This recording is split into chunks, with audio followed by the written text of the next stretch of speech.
ملک میں missing person کے حوالے سے اب تک کوئی خاطر خواہ بہتری دکھنے میں نہیں آئی۔ گزشتہ روز فدا حسین زیدی جو کہ بے نظیر انکم سپورٹ پروگرام میں اپنی ڈیوٹی گزشتہ کئی سالوں سے سر انجام دے رہے ہیں اور فلاحی حوالے سے بھی اپنی خدمات سر انجام دیتے رہے ہیں۔ اس حوالے سے 21 فروری سے لاپتہ ہونے والے فدا حسین زیدی کے لواحقین کا کہنا ہے کہ اگر فدا حسین کسی بھی غیر مناسب حرکات میں ملوث ہیں تو ان کو فوری طور پر عدالت میں پیش کیا جائے، جبکہ فدا حسین زیدی کی فیملی کی جانب سے 24 فروری کو راولپنڈی تھانے میں FIR درج کرانے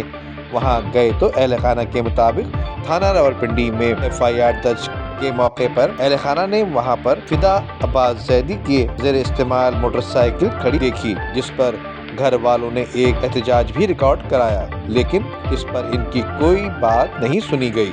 جبکہ 25 فروری کو اہل خانہ نے اپنے خاندان اور برادری کے ساتھ مل کر پنڈی پریس کلب پر بھرپور مظاہرہ بھی کیا، جس کے بعد پولیس نے نامعلوم افراد کے خلاف FIR درج کر لی، لیکن عملی طور پر اب تک قانونی طور پر کوئی کارروائی عمل میں نہیں لائی جا سکی۔ اس حوالے سے حسینی عزاداران کونسل کے سینئر رہنماؤں سعید الحسن رضوی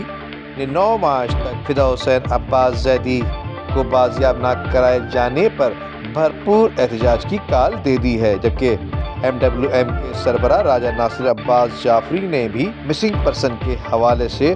2 ماہ کی ہڑتال پچھلے دنوں کی تھی، لیکن اس پر بھی کوئی عملی جامہ اب تک نہیں پہنایا جا سکا اور دن بدن اس میں اضافہ ہی ہوتا جا رہا ہے۔ فدا حسین عباس زیدی کی اہل خانہ نے نئی بننے والی حکومت پاکستان سے مطالبہ کیا ہے کہ فدا حسین عباس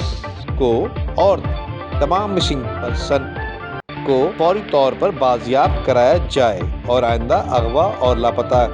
کرنے کا سلسلہ بھی بند کیا جائے۔